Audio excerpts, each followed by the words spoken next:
Hi, I'm Emily, and this is Indie Book Reviews.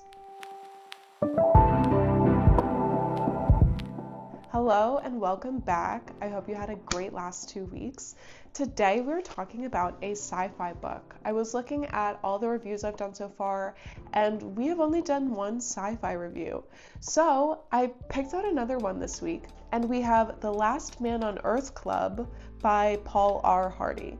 Also, if I sound stuffy, it's because I am getting over a cold. No big deal. I hope it's not too bad. So, The Last Man on Earth Club was a really interesting read, and I kept talking about it to other people within the last 2 weeks, and I'm really excited to talk about it here. Through the eyes of a therapist, we read about 6 people who were the last people on their version of Earth and have all gone through their own unique sort of apocalypse or end of the world event. So each of these people, even the therapist herself, who is the narrator, has their own miniature story inside the story of their apocalypse, of what happened to them, of what their world was like, of who they are.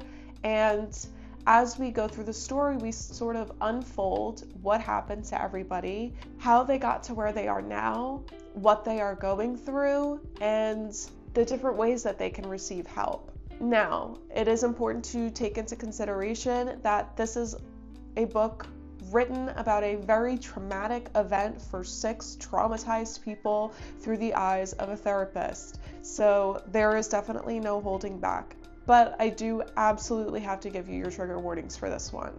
PTSD and depression are sort of on the lower end for this one. Going through the end of a world is not easy on these characters. That's kind of the whole reason why they're there, the whole story.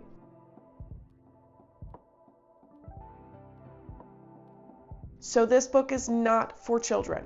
All that aside, we have an incredibly unique plot here with some great characters, and I'm going to dive right into it by talking about the writing quality. I have this rated at an 8 out of 10. It was slow paced, the writing overall.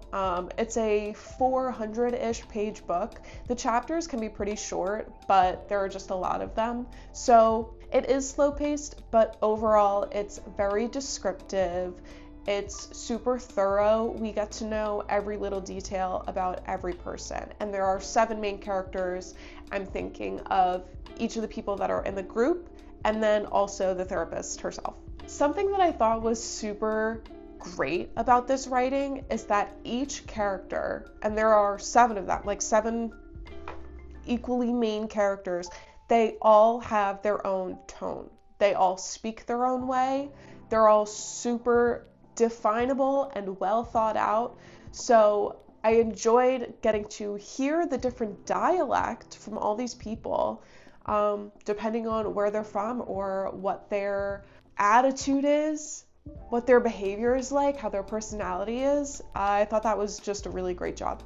And together with the plot, I think it's important to note that each of these characters was written at their own pace, so they're not all going through the same things at the same time. And I definitely think that's a writing quality thing, because that is something that requires planning and pacing, so that pretty much sums up writing quality. Plot I have at a 9 out of 10. Now, this is something that I'm going to have to repeat multiple times. The concept of this book itself is so amazing. I mean, 6 people survive the apocalypse and go to a group therapy session to talk about it. That, I have never heard of a book like that before. I saw this and I was like, wow, this is really amazing. And the author did a great job at executing it, keeping chapters for each character, and it's complicated.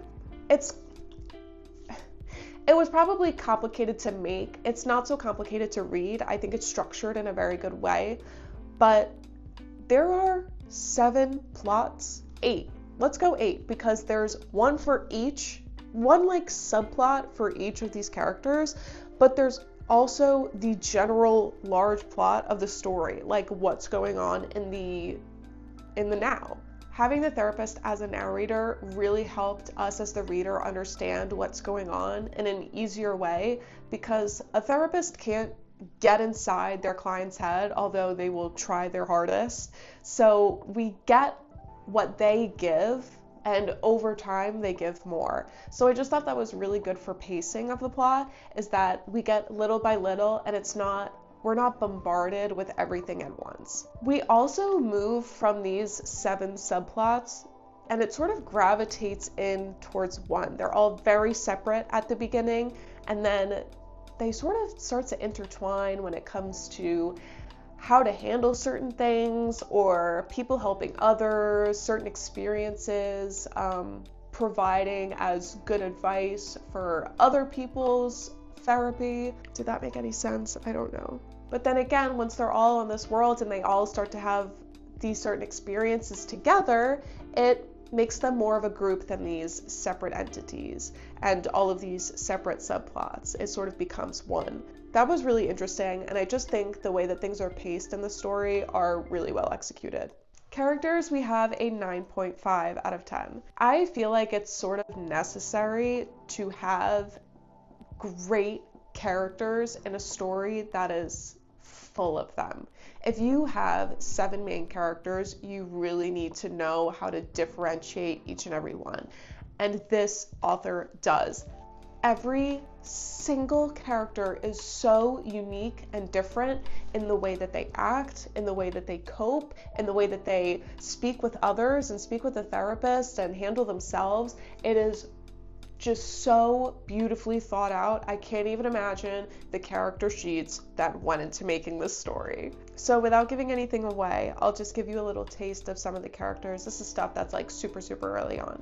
There's Katie, who is sort of half robot, half human. She has a very robotic voice. Her apocalypse was a machine war.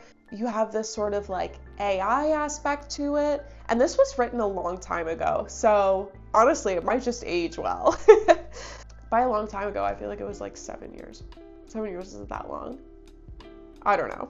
Olivia had the zombie apocalypse. She is rough around the edges, but you know that she was sort of made to be that way because she was the last survivor in a zombie apocalypse. There's only one way you come out of that, and it's probably not pretty. I thought Kwame's story was really interesting because he is a political figure that after a nuclear war feels so much guilt for being alive. That is just like such an insane character to write, to think about, to have to plot for, and we see them develop over time depending on the certain circumstances that go on in the story. So they were just really well done overall. And they all had different ways of coping, like maybe talking it out, or maybe writing it out, maybe getting help from their peers. Like Olivia loved gardening. It was just therapeutic for her. I thought that was so awesome. Again, they're all each so unique. Which brings me into creativity, which I have rated at a 9 out of 10. I mean, there's not much more I can say except there's 7 stories in one. Maybe 8 stories in one book. It sounds like a lot, but I'm telling you, the way it was written, and it probably helps that it is rather slow, so you can get to know the characters and sort of, instead of cannonballing into this pool of information, you could slowly step in. I just found it so fascinating. I think the author's mind has to work in a ridiculously complex way to come up with something like this and execute it as well as they did. I was just so excited to talk about it. I told multiple people over the last 2 weeks while I was reading it, like, oh my gosh, well, I'm reading this story right now about 6 survivors of an apocalypse through the eyes of a therapist. And everybody was like, oh, wow, like that's interesting. Yeah, it is interesting. Period. Like, it's literally just so interesting. The concept itself is creative. I love this interversal aspect. I think they call it interverse. Sort of this neutral body in the expansive universe. Yeah, I just think, honestly, the author had to have been just crazy creative to come up with something like this this is insane, and I'm obsessed with this idea. And my overall feeling was an 8 out of 10. Obviously, I love the concept. I think that's clear enough. And I cared for the characters. By, halfway through the book, I genuinely am I'm just rooting for them to get what they need and to get better and feel better. And I just get so invested in each of their little subplots. And again, it was just so fascinating. I feel like that's the best word. I was fascinated by this book. I was fascinated by the characters. I think it was just incredible overall. And yes, there are some, not happy-go-lucky things in it, but sometimes the nitty-gritty is what makes a story that much better. When you think about an apocalypse, it's not going to be sunshine and rainbows. It is literally the opposite. So the author took into account the nasty consequences of being the last person alive. Everything in this story was intentional. And it was really, really good. So that's why I have to recommend The Last Man on Earth Club, which is just kind of an iconic title, by the way. Can you imagine being in a club like that? No, don't imagine it. Actually, that's nightmare fuel. So obviously, I really love this book. If it sounds interesting to you, you should totally give it a try. I am reading it on Kindle. I don't think it's on Kindle Unlimited. I could totally be wrong. I also, as of recording this, I don't know where to find Paul R. Hardy online. So in the description, I will obviously post the link to the book, and I'm going to do some digging and see if I can find a Facebook page maybe or something. I don't know. I like to let authors know that I'm making reviews of their book and give them a little heads up. So hopefully I can find Paul Hardy somewhere, but if not, maybe one day he'll see this. Sorry if this video is a little short. Obviously, I'm not sounding my best, so it's probably best that I save my voice a little bit. But thank you so much for tuning in. I really enjoyed this. I hope you do too. And I hope you have a great rest of your day, next week, 2 weeks, and keep reading.